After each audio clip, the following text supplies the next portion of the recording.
এর মধ্যে আমাদের সহকর্মী জাকারিয়া আমাদের সাথে যুক্ত হয়ে আছেন। চট্টগ্রামের পোলো গ্রাউন্ডের জনসভায় বক্তব্য দিয়েছেন কিছুক্ষণ আগেই তারেক রহমান, সেখানে ছিলেন আমাদের সহকর্মী জাকারিয়া। তো জাকারিয়া, আপনার কাছ থেকে জেনে নিতে চাইব কি কি আশ্বাস দিলেন, নেতাকর্মীদের কিভাবে উদ্বুদ্ধ করলেন তারেক রহমান, জানাবেন। রাস্তায় তারেক রহমানের যে বহর যেখান দিয়ে যাচ্ছে সেই জায়গাতে আপনারা দেখতে পাচ্ছেন যে নেতাকর্মীরা কিন্তু তাকে একটা জোর দেখার জন্য রাস্তাতেও দাঁড়িয়েছে, সেটি একটু আমরা দেখানোর চেষ্টা করছি এখানে যারা আছেন। এর আগে তিনি পলো গ্রাউন্ড মাঠে কিছুক্ষণ আগেই অর্থাৎ 1 ঘন্টা আগে তিনি বক্তব্য শেষ করেছেন।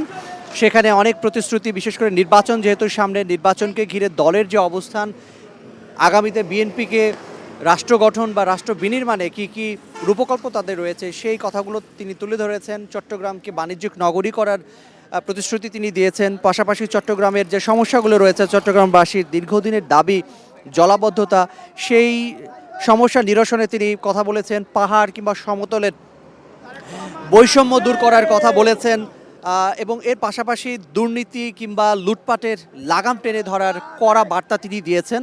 এবং সবশেষে তিনি ভোট চেয়েছেন ধানের শীষেকে বিজয়ী করার জন্য, কারণ একটি সুন্দর, শান্তির কিংবা একটি মানবিক বাংলাদেশ গঠন করতে হলে, বিনির্মাণ করতে হলে অবশ্যই বিএনপিকে রাষ্ট্র ক্ষমতা যেতে হবে। এই জন্য তিনি ভোটারদের কাছে ভোট চেয়েছেন এবং তিনি যেটি বলেছেন যে গত 15 বছরে যে ধরনের রাজনৈতিক সংস্কৃতি বাংলাদেশে ছিল, যেই ধরনের ভোট চুরির যে সংস্কৃতি ছিল কিংবা ভোটবিহীন নির্বাচনের যে সংস্কৃতি ছিল, তিনি শঙ্কা করেছেন যে এবারও ভোট ছিনিয়ে নেওয়ার ষড়যন্ত্র চলছে।